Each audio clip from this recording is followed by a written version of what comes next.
Best known for her roles in 21 Jump Street, 90s sitcom Hanging with Mr. Cooper, and of course, former co-host of The Talk, actress Holly Robinson Peete is back. She's here with her daughter Ryan, speaking about the medical condition her daughter was diagnosed with. It's called ADHD. She says it's something that any woman could have and not even know it. Please welcome Holly and Ryan to the show.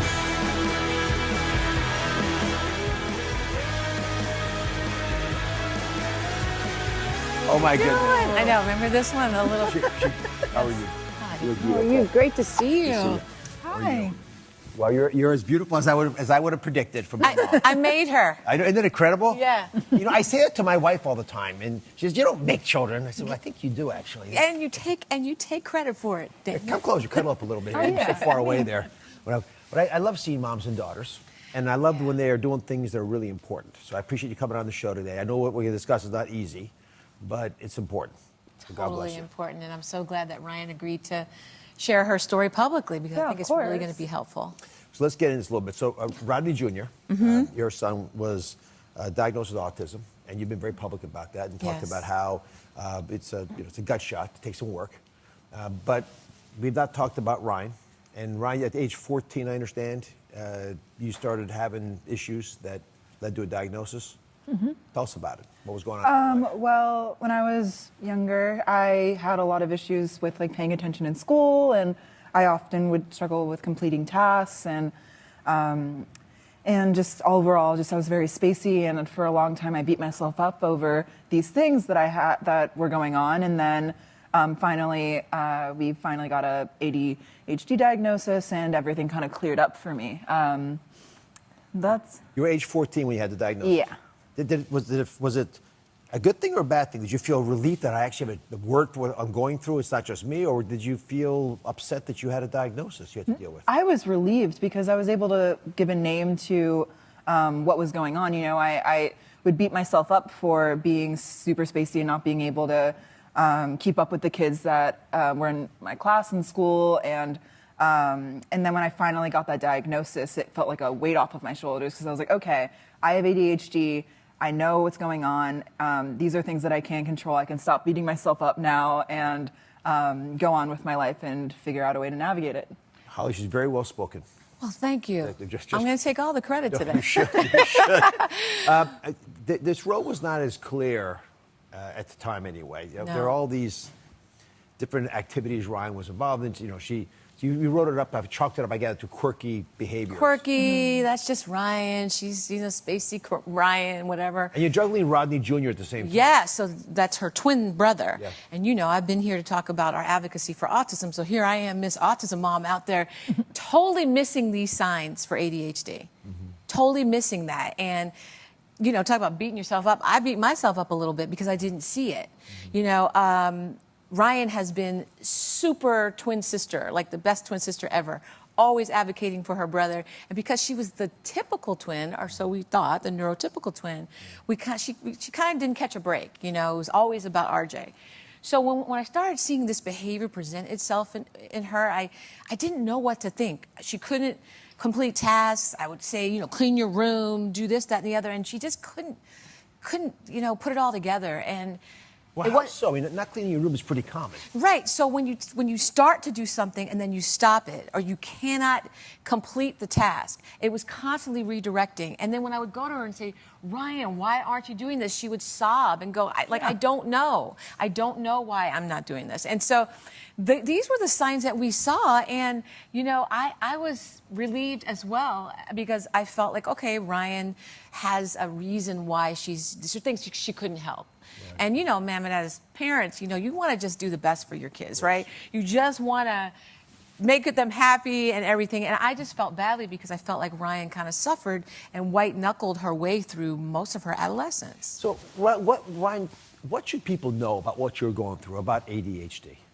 In terms of just in general, The or symptoms. What are the things that we're all missing? Because we hear that word and we think, oh, this must be a pill for that, or the average person watching at home may not realize that they actually have it themselves. Yeah, I feel like it shows up differently in everybody. For me personally, the main things that I struggled with were completing tasks, and I oftentimes would take a long time to formulate my thoughts. that's really what showed up in me. But it's really different in everybody. Yeah, and your interpersonal relationships really Yeah. suffered. She really struggled with those. In what way? Just, connecting with other girls. And some of this sounds very typical, right, for when you're in mean middle school, as I call it, but It is mean. It is, right? But for Ryan, there was just this pattern of not being able to continue to nurture the relationships, and it was so rough on her. So it was just like this perfect storm of things that we saw that happen. And then when she was 14, we got this diagnosis. We were like, oh, okay. So what is your hope? You're very thoughtful about your advocacy. I appreciate you doing it. Why did you decide to come forward and talk about ADHD? Well, I wanted to talk with Ryan about it because I wanted this to be a mother-daughter conversation. Some of the things I would ride her about, some of the things that she would struggle with us, got in the way of our relationship. This dynamic is always interesting. I'm sure, as your wife has told you, Believe me. right? It's an away game for the guys. Right. I love that. I love that analogy. Never sit there. I'm stealing that. But it was hard for us, and so when we were able to figure out that some of these things she couldn't help, we thought, oh my gosh, if we have this conversation with everyone, then we can maybe get other families to look at their relationships and see maybe if this is something for them. And if I had a More to ADHD website that I could have gone to during that time, that might have been really helpful. All right, so a couple of questions for you. Are you quick to forget a name or a date? Do you become easily distracted or leave projects unfinished? Well, so stick around because we'll be giving you the adult ADHD quiz that everybody watching right now needs to take. We are back with my good friend, actress Holly Robinson Peete, and her daughter Ryan, who I'm meeting for the first time. They're speaking about the condition you or your child could have right now and not know it because it's pretty common. So Ryan, let's start with you for a second. You're diagnosed at age 14. You're 24. Yeah. You're a woman when no one was looking. Yeah. So what is it like having ADHD as a woman?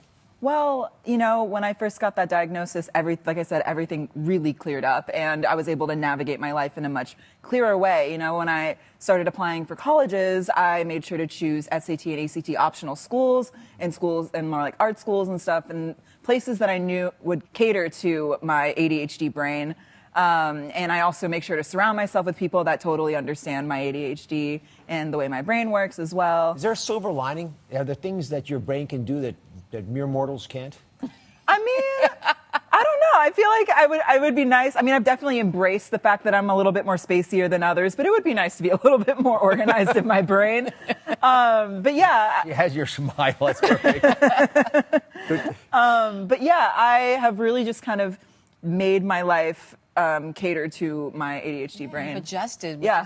I'm so proud of her because she's just adjusted and pivoted, and now she has a group, a team Ryan, of community of people that are around her who know who she is and who are compassionate to the neurodiversity of all this, right? It's like we need to embrace the neurodiversity. People with ADHD are neurodiverse, and I think that's also a great message too that we're talking people about. think about diversity as skin color and eye color. Diversity is the way you think. Yes. Yeah. People think certain ways in every group, and you want to get as many of them together as you can. That's why I've always been curious about not just ADHD, but even bipolar personalities. They all have very unique offerings to the planet if we know how to manage our issues. So That's right. Is it rare? Well, first of all, it's not just a condition for kids. ADHD is definitely present in lots of adults. I know plenty of them. Me I've been too. accused of being 10 million adults in the U.S. have ADHD. 10 million. Less than a quarter are aware of it. So let's go through some of the questions so you can ask yourself and see if maybe if you have ADHD, and then Holly's going to grade you. Okay, first question. Right? Do you have trouble just paying attention? That's like the hallmark, right? Attention deficit disorder. Number two, when people are talking to you, you get distracted easily. I got to say, I think I have this problem. My mind's wandering all the time. Three, instead of focusing, does your mind wander all over the place? Right? Well, I guess I'm not two, maybe. Four, are you impulsive? Well, I'm not really impulsive. All right, so I got 2 out of 4, Holly. For the average person watching, how many questions should they be thinking about answering yes before they start talking to a medical professional? I mean, many people answer yes, but then they don't know, where to go next, what to do.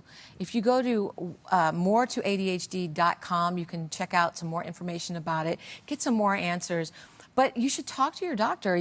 This is something that might not be just quirky Ryan, or some people get called lazy because they can't complete these tasks. So I think it's very important just to go to your doctor, get as much information as you can. And I say this about my son, Ryan's twin brother, who has autism, and Ryan, who has ADHD, you know, I wouldn't change my kids for the world, but I would try to change the world for my kids. And I think it's important that we share this information in an effort to make those changes. Beautifully stated. Yeah. God bless you for being Good here. to see you. Love talking to you. Nice to meet you, Ryan. Nice to meet you as well. Thanks for sharing all the stories. You guys make a big difference when you do that. Thank you for watching. Don't forget to subscribe and turn on notifications so you never miss out on new videos to live the good life.